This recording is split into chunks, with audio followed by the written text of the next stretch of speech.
Brown University shooting.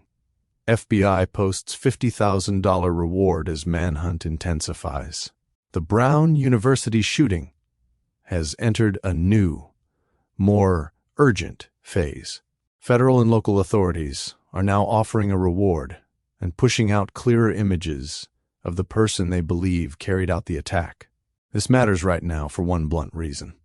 The suspect is still not publicly identified, and the wider community is trying to function without the basic reassurance that the threat is contained.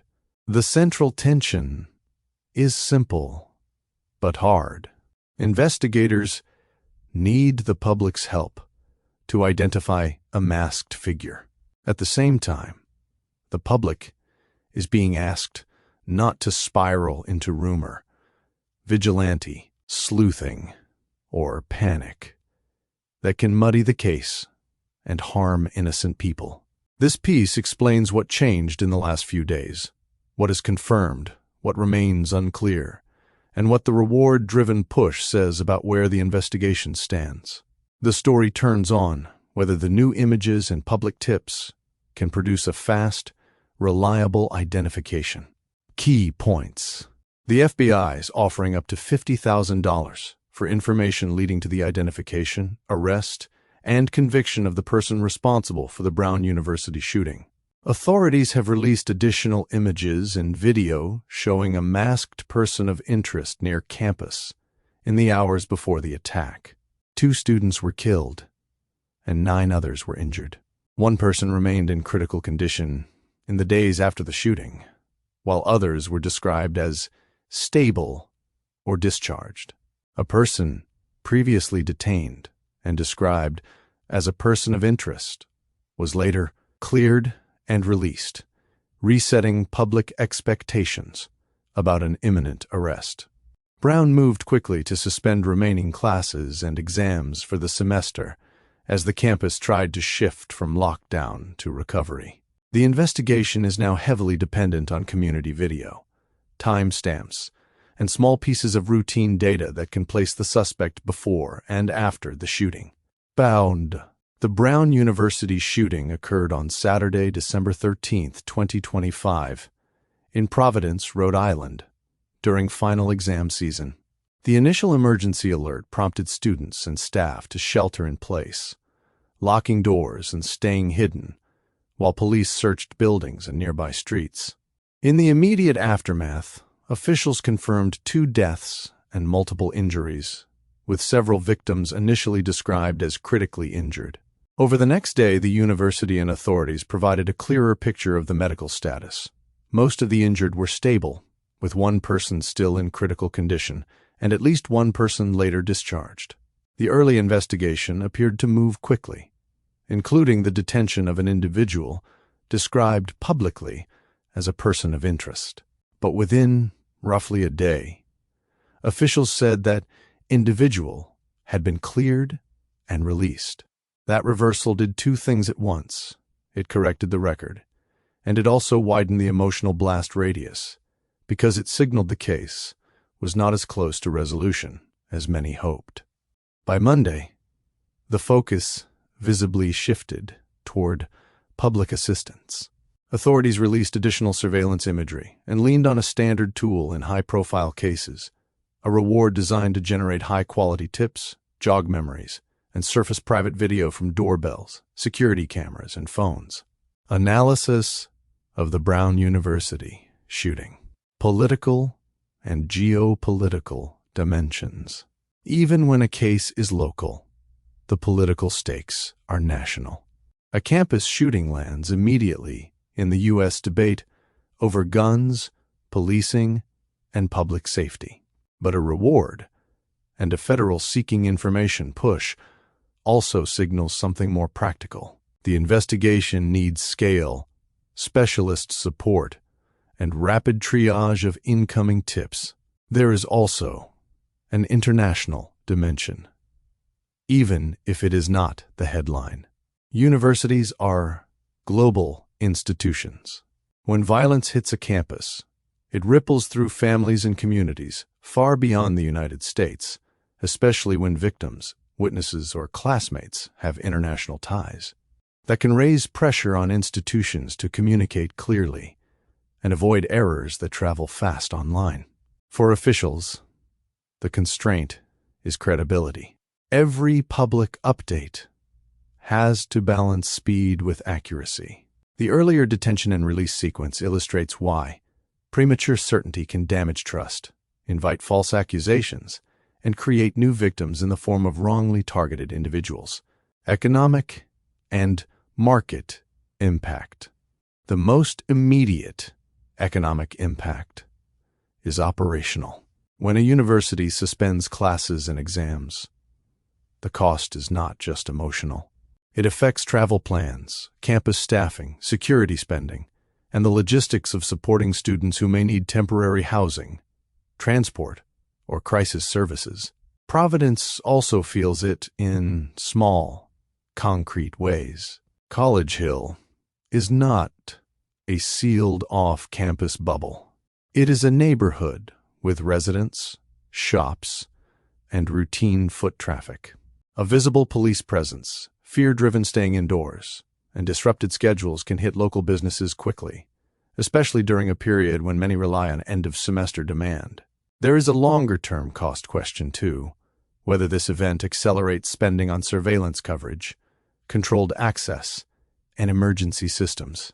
Those investments can improve safety. They also raise difficult questions about privacy, campus openness, and the lived experience of students who chose a university expecting freedom of movement, not checkpoints. Social and cultural fallout. The social damage of an unsolved shooting is different from the damage of a solved one. When the suspect is not publicly identified, fear becomes diffuse. People begin to scan ordinary details for threat, and normal interactions can feel charged. That is why officials often repeat a careful message. Be vigilant, but avoid speculation. Online rumor moves faster than fact, and campus communities are particularly vulnerable because students share information at speed, often in group chats where uncertainty gets flattened into certainty. The detention and release episode adds another layer. It can breed cynicism in some people and anger in others. Both reactions can make it harder for communities to follow guidance calmly and for investigators to receive useful, uncluttered information. Technological and security implications. The current push shows how modern manhunts work. Surveillance video is only as good as its coverage, its angles, and its timestamps. A masked face reduces the value of a single image, so investigators rely on patterns, gait, build, clothing layers, and the small habits that can distinguish one person from another. That is where public tips become essential. A neighbor's doorbell camera may capture a clearer side profile. A rideshare drop-off might create a digital trace. A receipt, a text message, or a time-stamped photo can place the suspect in a way that narrows the search dramatically. At the same time, there is a security dilemma. More camera coverage and more digital collection can help solve violent crimes, but it also expands the infrastructure of monitoring that communities will live with long after the crisis ends. What most coverage misses. The overlooked factor is not the reward amount. It is the quality of the information pipeline. In cases like this, success depends less on one dramatic tip and more on thousands of mundane fragments being received, prioritized, verified, and connected without error. That process is labor-intensive and surprisingly fragile under public pressure, especially when social media generates noise that looks like signal. The second missed point is campus access. Final exam periods change how buildings are used. Doors may be propped, traffic patterns shift, and students move in groups at unusual hours. The immediate question is not just how the suspect escaped, but which routine choices created opportunity, and which changes could reduce that risk without turning a campus into a fortress. Why this matters. In the short term, the people most affected are students, staff, and nearby residents living with uncertainty while the investigation continues. The emotional cost is compounded by the practical disruption, altered classes, delayed assessments, and the need for support services that extend beyond a weekend. In the longer term, the Brown University shooting will likely shape policy decisions about campus security, building access, emergency alerts, and cooperation with local police. It may also influence how prospective students and parents weigh safety and institutional transparency. Concrete things to watch next are straightforward. Additional briefings may clarify whether investigators have a confirmed identity, whether the suspect description changes, and whether authorities are seeking specific types of evidence, particular time windows, locations near campus, or certain camera footage. Hospital updates may also continue, especially regarding any victim in critical condition. Impact: a graduate student in Providence checks the campus alert system every hour, not because classes are happening, but because daily life now feels tied to each update. Grocery runs become shorter. Routes home change. The sense of safety becomes conditional. A parent overseas tries to reach their child between time zones. The biggest stress is not the headlines. It is the silence between messages and the fear that a lack of information means something has gotten worse.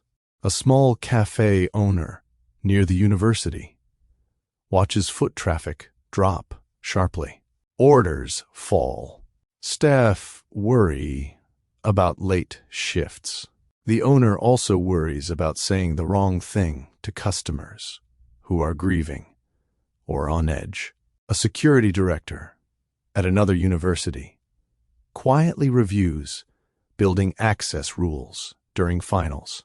The goal is not panic-driven change.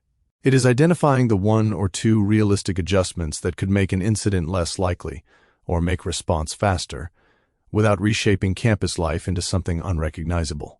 Road ahead. The reward and the release of new imagery mark a pivot. The investigation needs identification power that only the public can provide at scale. But that same public attention can become a hazard if it turns into rumor, misidentification, or harassment. The fork in the road is clear. One path is a fast, tip-driven identification that leads to an arrest and a more stable recovery period for the campus. The other is a longer manhunt that keeps anxiety high, invites misinformation, and forces broader security changes under pressure. The signs that the story is breaking one way or the other will show up in concrete steps. Whether officials announce a confirmed identity, whether they narrow the search parameters publicly, and whether the flow of usable video and tips starts producing verifiable leads rather than online speculation. Search engine optimization. Meta description. Meta description.